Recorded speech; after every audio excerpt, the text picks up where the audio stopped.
Almost. Major. Holy fucking shit, this is major!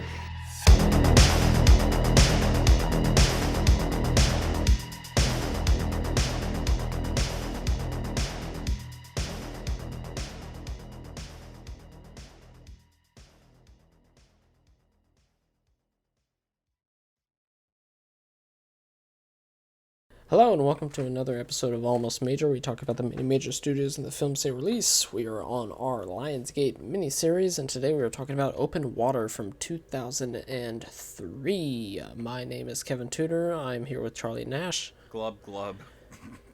Okay. And Bryden Doyle. Hello.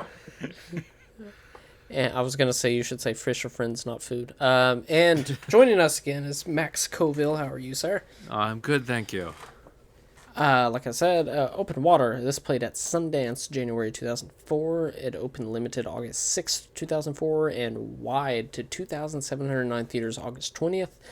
The budget for this, I've read 120,000, and I've also read 500,000. Opening weekend made 1.1 million, domestic gross of 30.5 million, overall gross of 55.5 million. And I was talking with Bryden about it. I was like, this is insane that this type of thing would happen. One, this would get dumped to streaming nowadays, and the fact that a movie made for this on DV made $55.5 million is insane. Wow. And then I was looking, I was like, is this the last like kind of big movie to use DV as far as standard definition DV? And I think the last one is portions of Jackass number 2 has DV, but the last full DV movie that was actually like big was Super Size Me. So I think the same year as this, 04 or something like that. Yeah. But top 5 films that weekend, this is pretty nuts. Collateral, Village, Born Supremacy, the remake of The Manchurian Candidate, and maybe the best one of the bunch, Little Black Book. Have y'all seen that shit? Hi folks, Kevin here. While I'm editing the pod right now, I noticed that I once again confused Jennifer Jason Leigh with Holly Hunter. I've done this my whole life, and what's even funnier is I go on to say that Jennifer Jason Leigh in Little Black Book reminds me of Holly Hunter in broadcast news. It's probably because they're both played by Holly Hunter. So just continue to listen to me make a fool out of myself. It's quite a time. No, that's the only one I haven't seen, but those other 4 fucking rock. So... That's a pretty good weekend. Yeah, what was number 2? Was it The Grudge, you said? No, The Village. Oh, The Village. Okay, yeah, I haven't seen that one. I should watch it. Better movie than The Grudge, I would argue. Yeah, probably, yeah. Little Black Book, that movie's fucking insane. Yeah. Jennifer Jason Leigh just nuts. Oh, wait, Charlie, you're going on the mixed reviews. You gotta watch that. I have to watch Little Black Book. I didn't know Jennifer Jason Leigh was in that. Yeah, you gotta watch that. White Boy Rick. I'm not prioritizing White Boy Rick. There's a lot of other movies I'm prioritizing over White Boy Rick. Yeah. Jennifer Jason Leigh in that movie pretty much plays what's her name from broadcast news? Is it Holly Hunter? Yeah.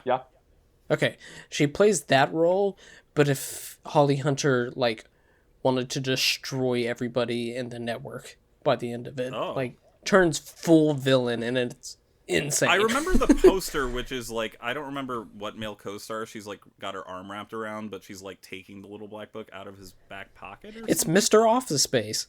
Oh, is it really? Oh shit. It's Ron Livingston. Yeah. I saw every other movie this weekend except Little Black Book. I also remember.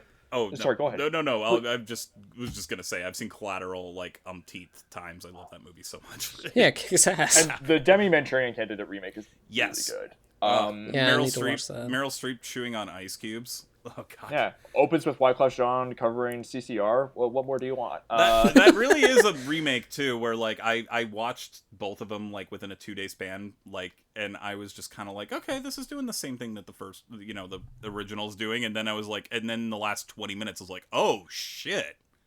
Okay. Yeah, like, I was recently talking about the original Manchurian Candidate because the passing of John the Frank actress from from Murder She Wrote. Oh, Jesus Lansbury? Christ. Yeah. Angela Lansbury. Angela Lansbury, yes. So good in that yes. movie. and I was like, oh, I guess I had to see it because I've never seen the original Manchurian. Oh, the original Manchurian Candidate's so good.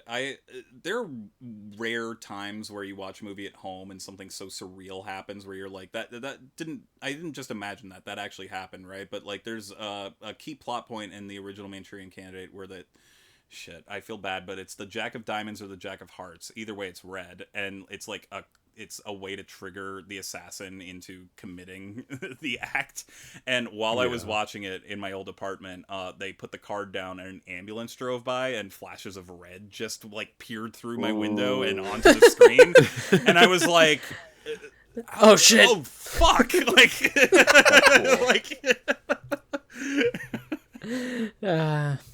Anyways, Little Black Book, check it out. Number one song in the US this week, Confessions Part 2 by Usher, and number one song in Canada this week is I Believe by Fantasia. Open Water is based on the true story of two scuba divers accidentally stranded in shark-infested waters after their tour boat has left. Written and directed by Chris Kintis. Prior to this, wrote and directed Grind in 1997. No, this is not the Grind with all the skateboarding in it. And after this, Silent House in 2011. Starring Blanchard Ryan as Susan Watkins. Prior to this, Big Helium Dog in 1999. I just recently found this on like a 9th generation VHS bootleg. It's a lot of Kevin Smith people are in it, so of course I'm going to watch it. After this, Beer Fest in 2005, and 2 episodes of Orange is the New Black. Daniel Travis as Daniel Kintner. Prior to this, an episode of Sex and the City and Law and Order Special Victims Unit. And after this, Thank You for Smoking in 2005, and 1 episode of Dexter. Which episode of Dexter? No idea. I think it was like Reporter, so. Yeah, okay.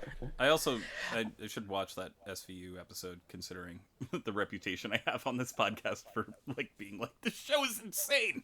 But we should do a Patreon and cover, if we have somebody who the top cast is in SVU, we have to review that episode. Oh, well, we have to do the Isabelle Huppert episode is like fucking cuckoo bananas. It's just a work of art right there. Trivia. There is a lot of trivia on this as opposed to Weight of Water. The sharks used in this film were Caribbean reef sharks. The cast wore chain mesh under their diving suits for protection.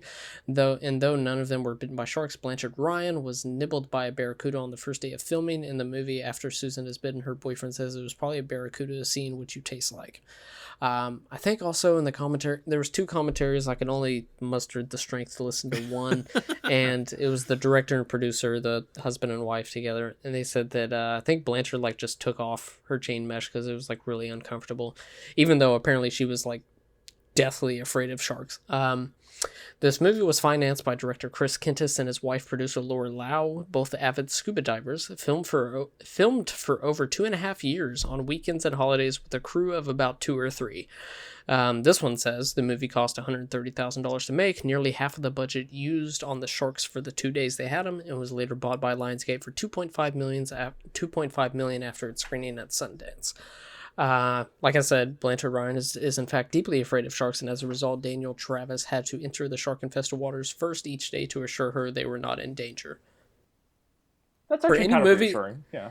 Well, yeah, but I'm not going to be that guy. No. Get in the shark-infested waters. Make sure the water's good. Yeah.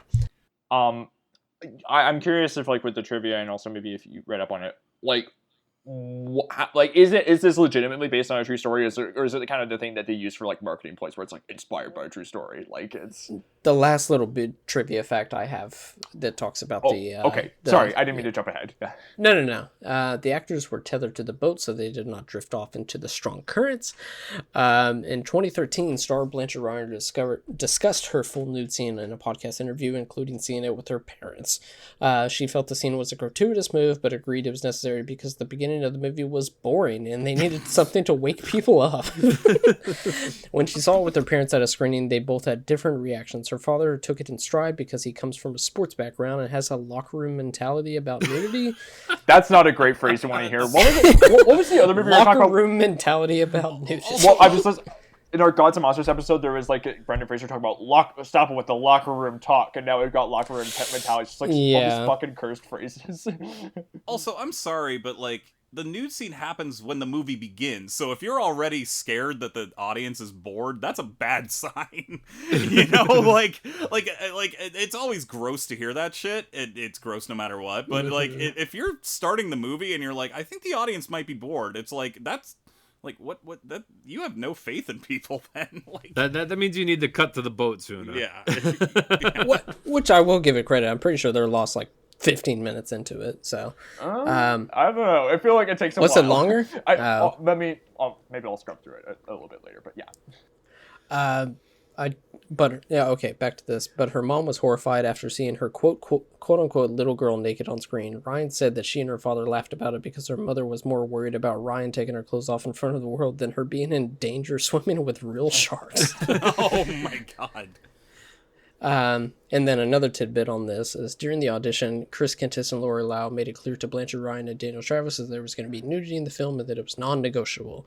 Quote, so it was odd. You know, What? I was like, okay, that's fine. I hadn't been offered the part or anything yet. And then when I was offered the part, that had already been negotiated, said Blanchard.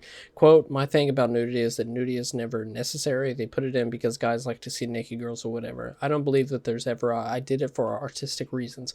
I don't think there's an artistic reason for it, but I don't mind it, and I think it worked. Yeah. Doesn't sound like very committed to that part. Why is... I'm sorry, that's just mind-boggling. I'm just digesting that in so many levels, because this movie is not about nudity. This movie's... like, that's insane. Like, what are you talking about? It makes me more frustrated with this thing without giving too many of my cards away. That's just insane. This movie doesn't have to be. And you could just start on the boat. Like, it doesn't matter. Started with them coming up and saying, "Where's the boat?" That would kick ass. Okay, so I just looked through the movie. It takes about 25 minutes in this 79-minute movie for them to get lost in the water, which I'm sorry, like I know the movie's short and everything, but you feel those 25 minutes. You do. Yeah. Which that's a script writing and an editing problem. That's not the actress's fault that you like have to be like, this is non-negotiable. Like, what the fuck? Like, yeah, and in the commentary, he does. The director doesn't even seem like, he was just like, yeah, it was just to show that, you know, that they're married and they're comfortable around each other. It was just like, do that in any other way, sir.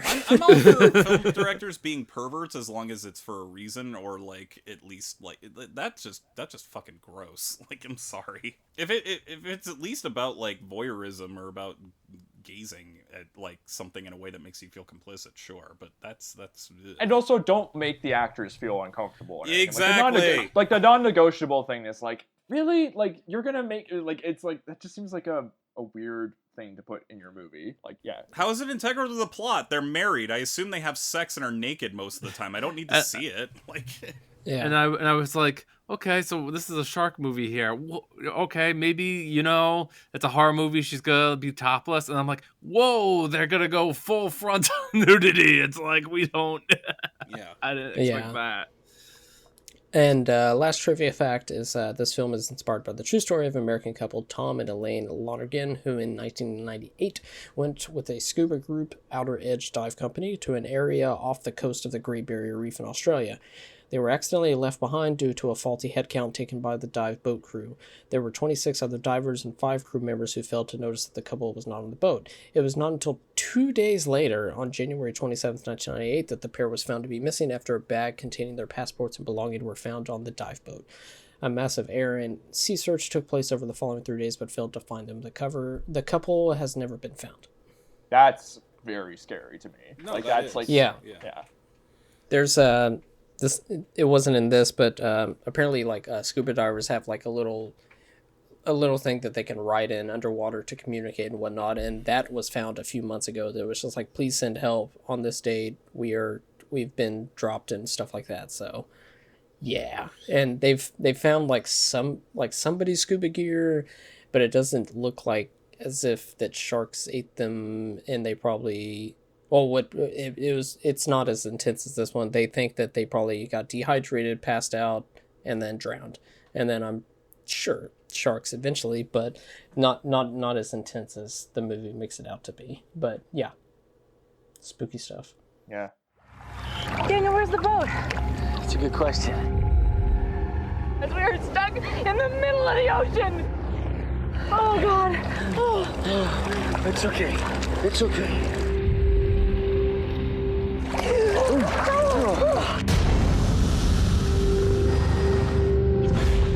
This can't be happening. Oh, my God. Susan! Susan!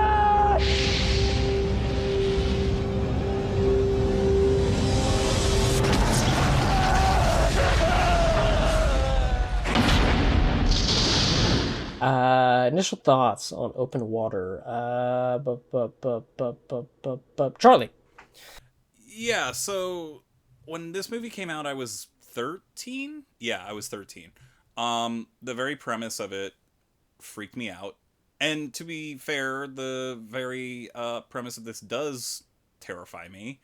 I absolutely believe that this thing could happen, and probably still could happen.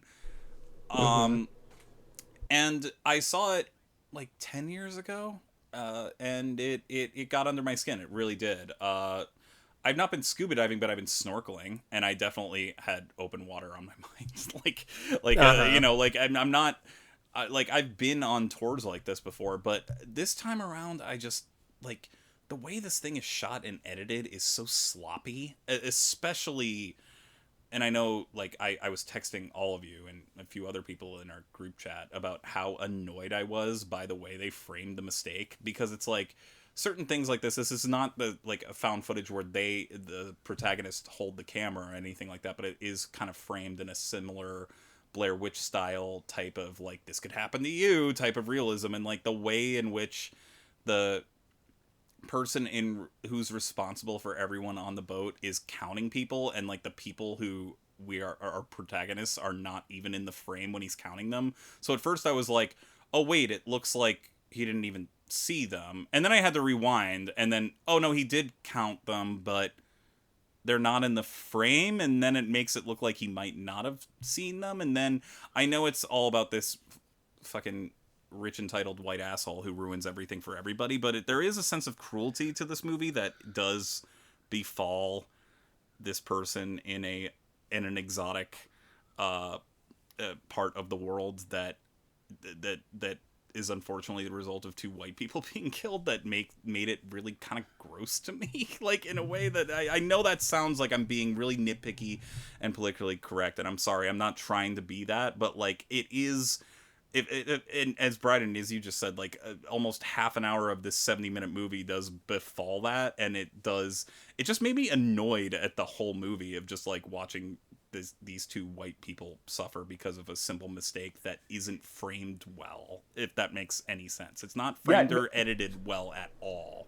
It is confusing because like you see I don't really know exactly how the head count's supposed to be different. It's like I don't know if like at the start when he writes like 20 people down on the boat, I'm like, am I supposed to be keeping track of that? Like I can't. Yeah, I don't even think it's possible for me to keep track of that in the frame. I don't know. There's no way. So like you can see 20 people. No, you're not putting 20 people in the frame here. And when he is head counting them, and I do think he does head count them, because I showed this to my roommate where I was like, did he even see them? And he was like, no, he saw them. That's just bad.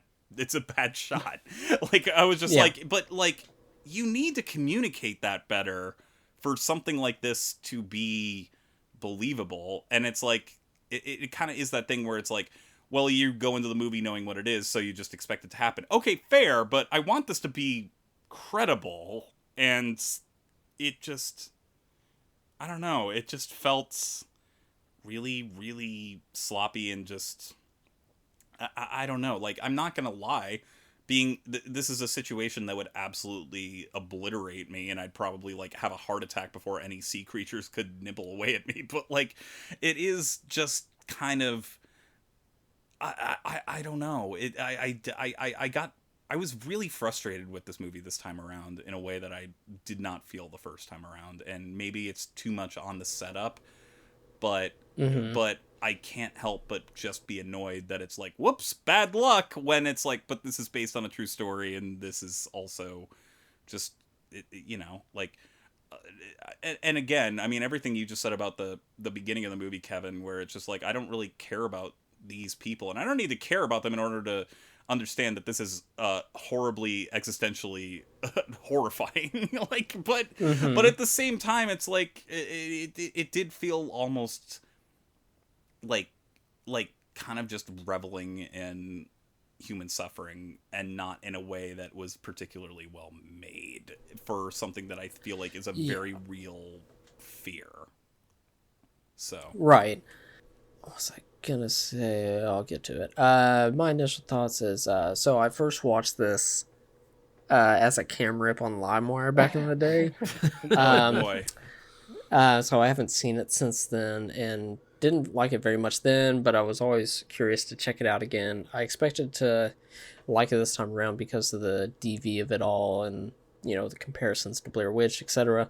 But this just doesn't work for me. I love the look of it, actually. A lot of the reviews I saw on Letterboxd was like just how terrible it fucking looks, and I was just like, yeah, but I kind of love the look of it. I'm a DV lover and apologist, but other than using DV to get like closer shots and kind of still shots in the locale that they're at, plus be cheaper, it doesn't really use it in any type of fun or innovative way. I do really like the night scene that happens where you can only see them through like flashes of lightning, and I think that's really awesome. That feels like something out of Blair Witch Project. Like Yes. like, it's just like them in darkness and the voices. That's maybe the best scene in the whole movie. And also at that point, one of the characters is deeply wounded, and they are forced to come together because they don't have anything else. Like, what are they supposed to do at that point? Like, yeah. Right. But yeah, it doesn't sustain its suspense because the actors don't have much to do, and they are also just not very good. The way that I remembered this movie, if somebody's like, "Have you seen Open Water?" I was like, "Yeah, that's a movie where they're trapped and being hunted by sharks, and instead they just argue about their marriage the entire time," and that's really not that far off. I kept trying to give it more attention, or trying to be like more invested in it, because I know the Blair Witch comparison, so I didn't want to just be like, yes, they're just arguing and then they die, because a lot of people say that about Blair Witch, and there's obviously more to that, but I could just never get into it, and I never felt like the real dread of them being really, really out in the middle of the ocean. Like, most of the wide shots don't really convey just like how alone they are. It feels like most of it was shot in somebody's pool, which in the commentary they said they did a lot of shots in a pool. So, but yeah, just wild to me that this made $55 million. Just what a time, and what a time back then. Max, initial thoughts? Yeah, I'm glad that the DV of it all was mentioned right at the top, because while watching it, I couldn't decide whether or not it was a positive for the film or a negative, right? Because it's like you kind of like this like dirgy, like grungy kind of camera work with it, because it kind of like fits this like the whole found footage idea, or like maybe home seeing video something that could happen to you idea. And so I wasn't quite sure how I felt about that and how it was used.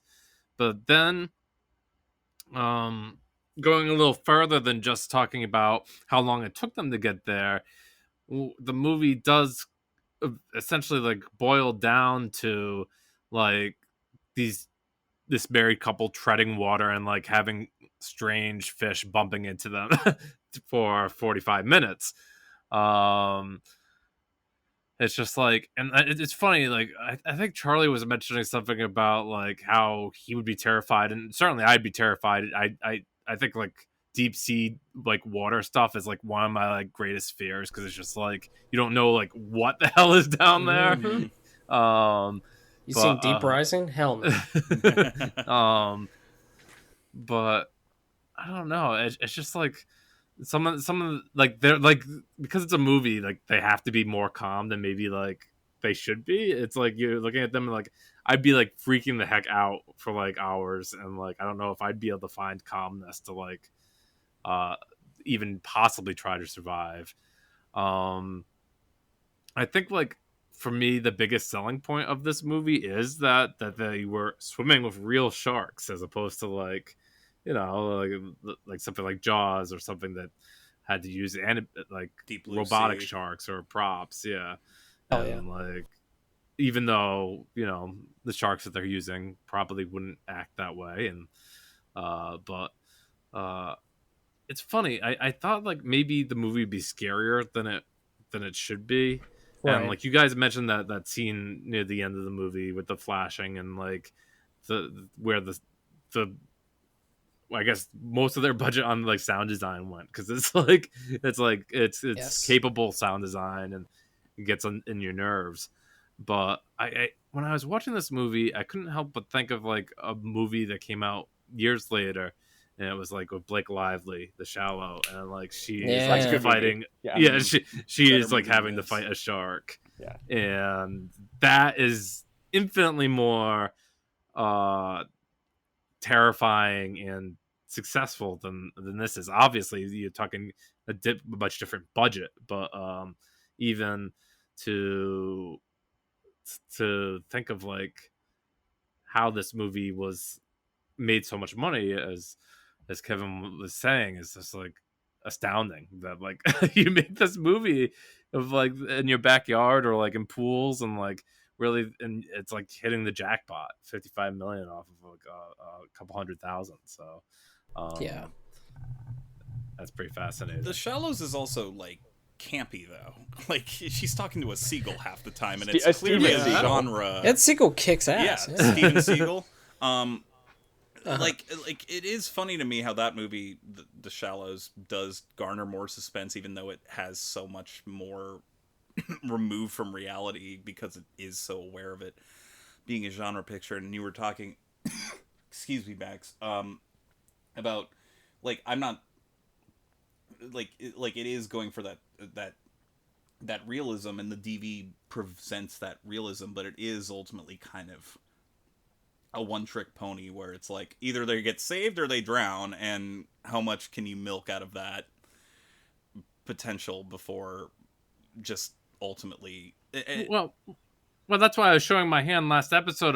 When we were talking about The Way to War at the end, I was talking about a short film, and that's exactly what Open Water feels like. It should be maybe 30 minutes tops, and not stretched to feature length. Barely feature length at that, Yeah. too. And it still feels long. Bryden, initial thoughts. Yeah, I'll try to make this quick because I don't know if I have that many thoughts about it, but I'll try to make this a little bit meaty.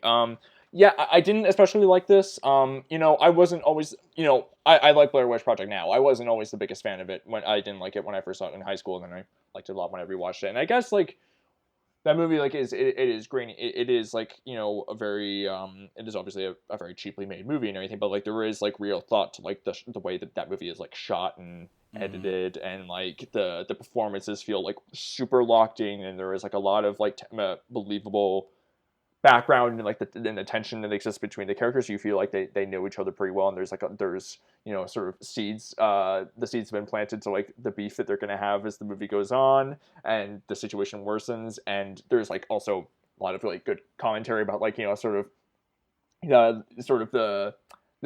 silliness of like these students trying to find themselves with this project that could bring danger to their lives, and also like religious beliefs too. I feel like there's like a lot going on in that movie, like as well as just like thought wise, as well as just like being a scare machine.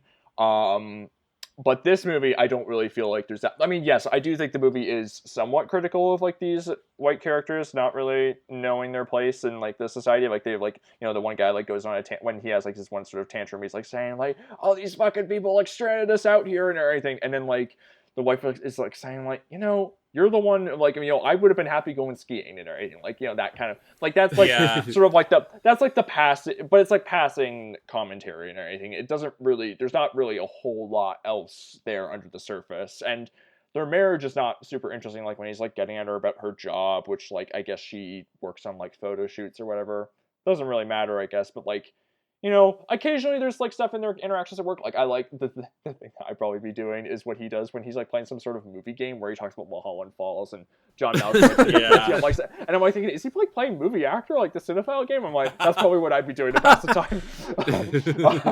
So that was like actually pretty relatable. But like, and I guess there is like some comedy to be gleaned from like I didn't think this movie was like funny or anything, but like maybe I would have liked it if they played up sort of like the callousness of the character where he has like the worst bedside manner possible, like saying like, it's probably just like a cleaner fish who wanted to see how good you taste or something like that. I'm like, it's not a very good thing to say to your wife or your girlfriend when you're possibly going to be eaten. But yeah, I don't know.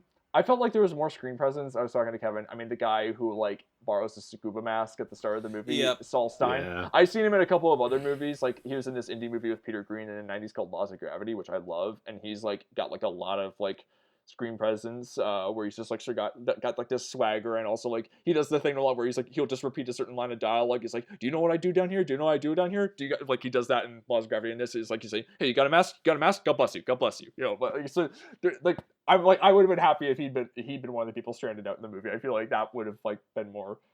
There might have been something more watchable there. I mean, not to, like the actors in this are fine. There's not like quite the sense of raw panic that you get in the performance like Ray Hance or Heather Donahue in Blair Witch Project. And yeah, like the TV, I'd say like there are a few interesting shots. Like I like the shots where like it is just like the sun and the beach sand will be just like drenched in red and everything. It's just like wow. Like I mean just like whenever someone's able to capture a sun like the texture of the sun in the sky like that, I'm very impressed by it. And like the different layers of blue that come with, or different hues of blue, I guess, that come with like the water and everything, whether it's like teal or green or like just navy blue. Like that's I always appreciate when a filmmaker is able to like capture that sort of texture of water.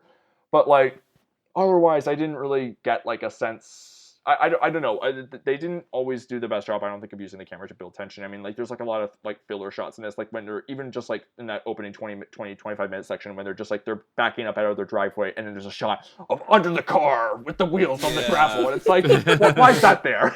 It doesn't need to be there. It doesn't really feel like it's adding to anything. There's another shot where it's just, like, she's leaving. She closes the door and then there's, like, a close-up of the key going in. And I was just like, okay, we're trying to do as much as we can with this boring shot, but you could have just And the ending, I do sort of like the how it is like just like a deflating sense of hopelessness, like that Yes. that is true to it. But I also feel like that it's one of those endings where it's like I feel like there were like 3 potential final shots you could have used, and instead you just kind of used all of them. Like where like where like I think it's like them like dipping under, like the camera dips under the water as like the water sort of bobbing, and as it goes under, you reveal like the school of sharks that are there, and you're like, oh shit. That's a really good shot. That's great. But then, and if that had been a last shot, that would have been great. But then it also cuts to Blanchard Ryan, and you're like, okay, her like sinking in with that realization, that's a good shot. And then they have another shot where it's her dipping under. You think, okay, that's a good final shot. Then they cut the credits, and then there's another scene of like them bringing back the shark and cutting open the camera, and it's like, okay, like it's just a little too much. Like I'm just like pick one or the other. Like it just I don't know. No, I agree with you because, I mean, is this even a film that Kevin? Are you planning on doing a plot synopsis of this thing? Yeah, sorry, by the way, I spoiled this movie. No. It's very. We pretty much talked about it. They get on the boat. The head count's fucked up. They stay behind. The husband gets bit. There is a really good shot where she's like knowing he's dead and then pushes him off into sea, and then his body just gets drug underwater. That's creepy. Yeah. That is very creepy. No.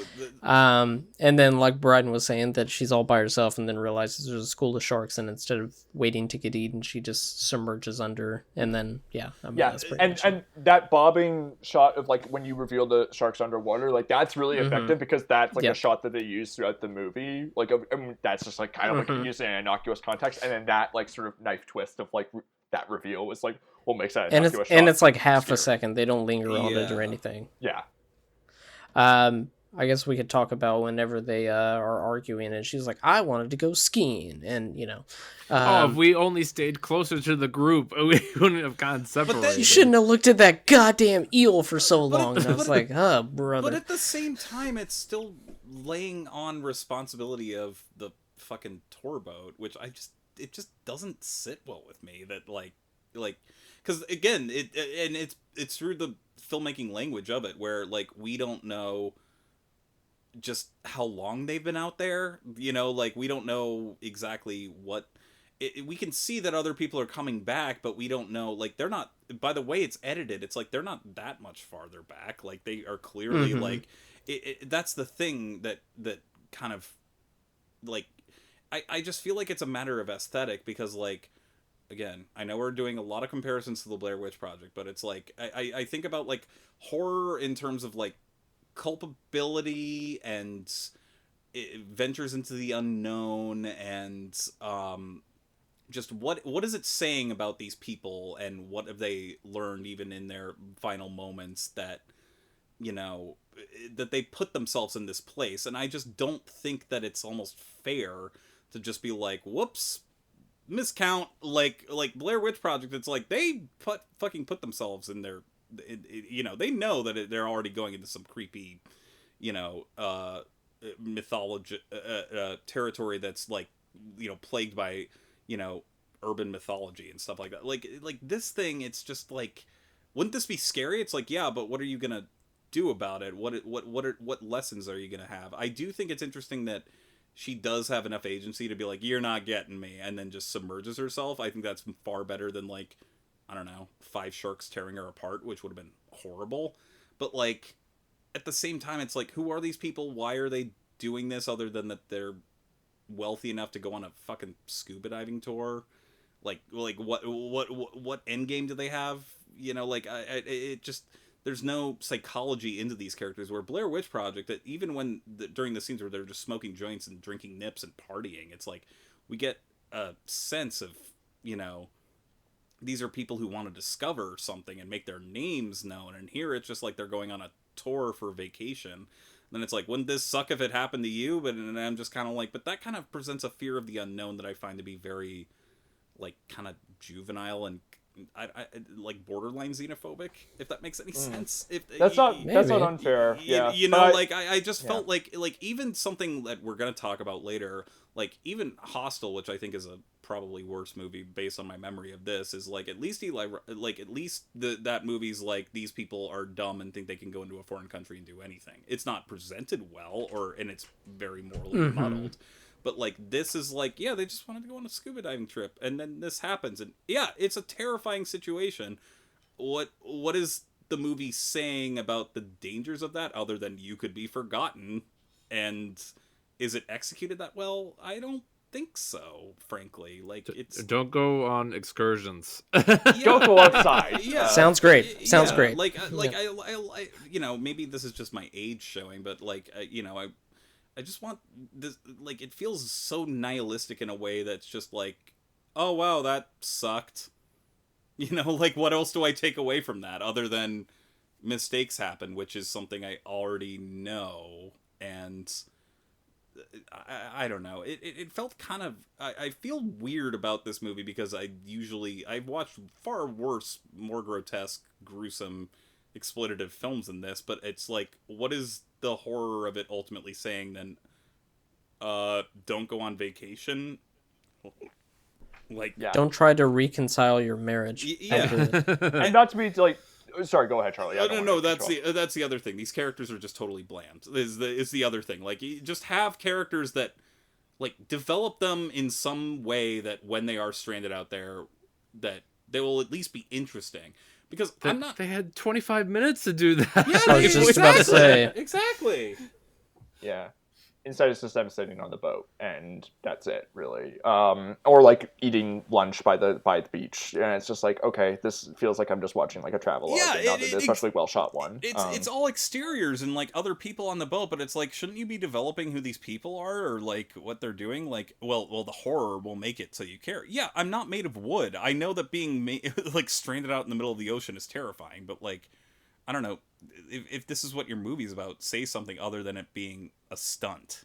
I don't know. Yeah, and just like other things too, like when like it kind of, I don't know if it, like, I'd say it undercuts the tension or anything, but just like when it cuts back to the island, and it's like showing like the oblivious people who are like partying, and it's got like this sort of like faint echoey like sort of tone remix of like, you know, like party music playing. I'm just like, okay, you're laying it on too thick. Like, I get that like they're stuck out here and like no one can find them or anything, but I just don't need like the.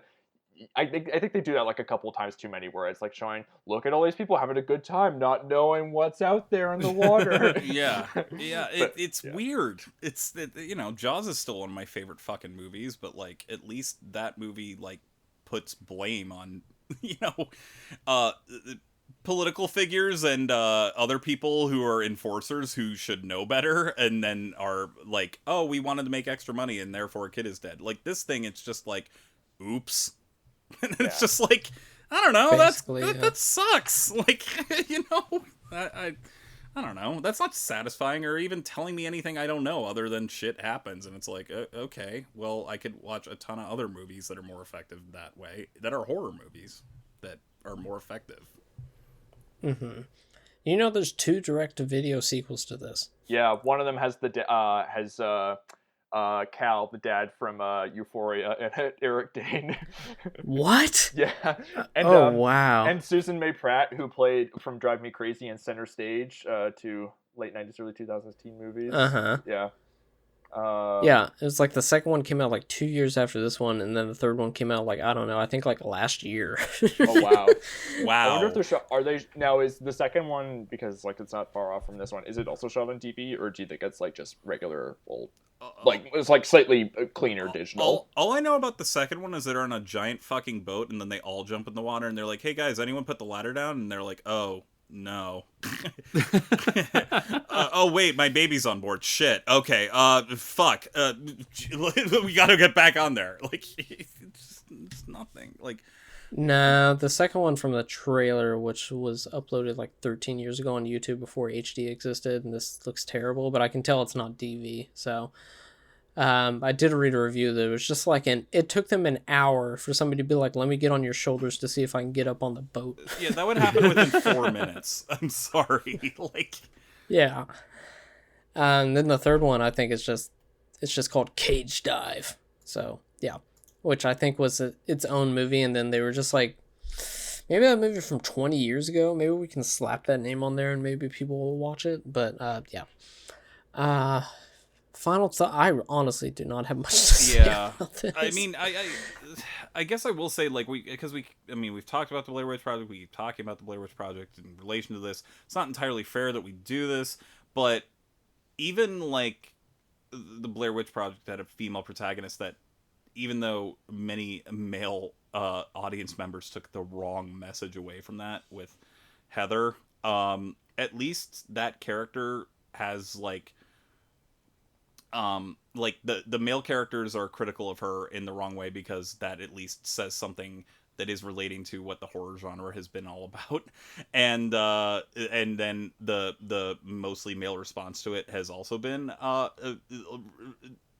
revealing as to how people view horror movies, whereas this thing, it's like, just all I could think about with just that reveal of like she needs to be nude because then she's that it would be boring. It's just kind of like, okay, so you see them as equals in the water, but then you want to get her naked in that scene, and then when it comes to them being in the water, there's not even like any interest in revealing them as characters or gender, which I think horror is one of the best genres to reveal certain things about gender dynamics, if that makes any sense. And I know it's a weird situation where it's like you can't really do much with them being in the open water, but like, just you saying that information, Kevin, just made me think how, God, I was just going to say the word shallow, but I don't want to do that. This movie is, and just in terms of like its priorities, and like just like we can make this cheap movie, and yeah, okay, scary concept, but it doesn't matter if you're gonna suck.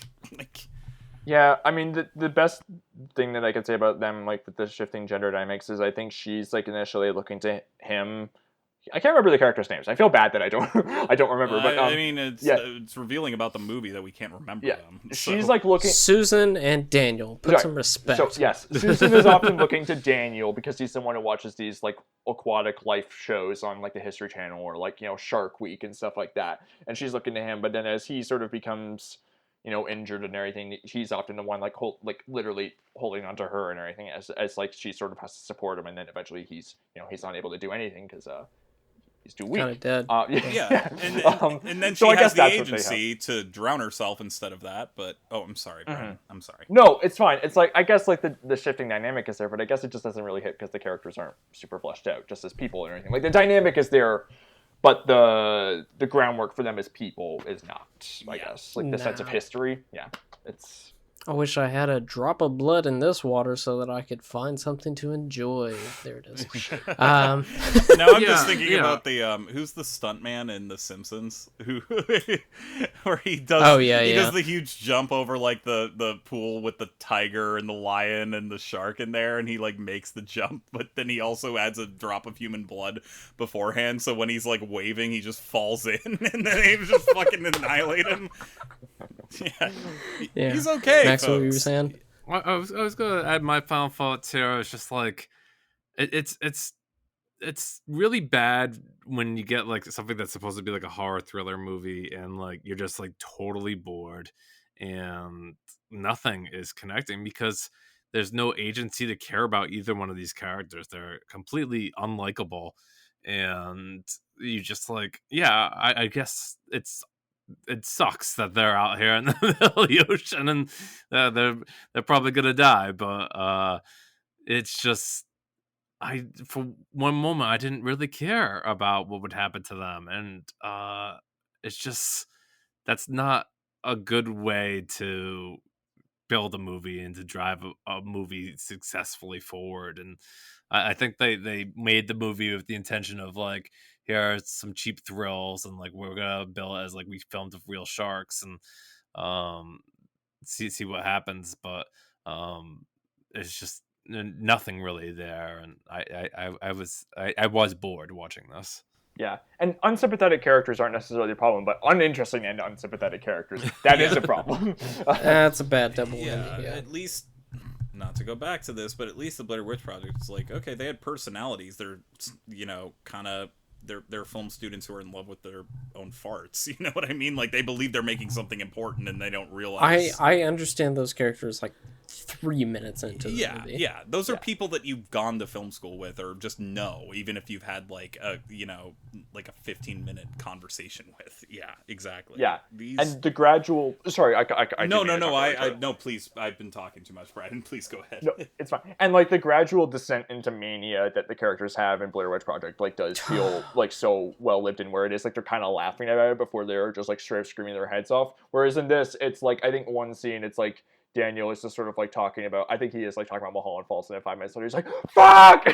Yeah. It's just- And then she's like, "Are you done? Yeah. Are you done?" Yeah. That I That's pretty actually much it. did like. I like that moment, but it maybe doesn't. I don't know if I necessarily was invested enough to make that shit. You didn't buy it in the moment based on the way that the events have been portrayed. Like, yeah, I guess that's the thing, is it feels like a 70-minute movie that like either needed to be much shorter or much longer, as Max also, implied. Yeah.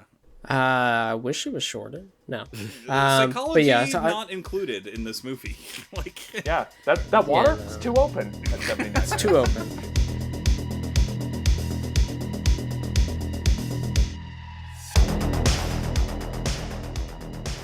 Thank you for listening to this week's episode of Almost Major. Please rate, review, and subscribe to us on iTunes. Please follow the pod on Twitter at Almost Major to keep up to date with what movies we will be covering in the future. Myself, I can be found on Twitter and Letterboxd at Kev Bonesy. Bryden can be found on Twitter at Bryden Doyle and on Letterboxd at J Doyle. Charlie can be found on Twitter and Letterboxd at CT Nash91. Once again, thank you for listening.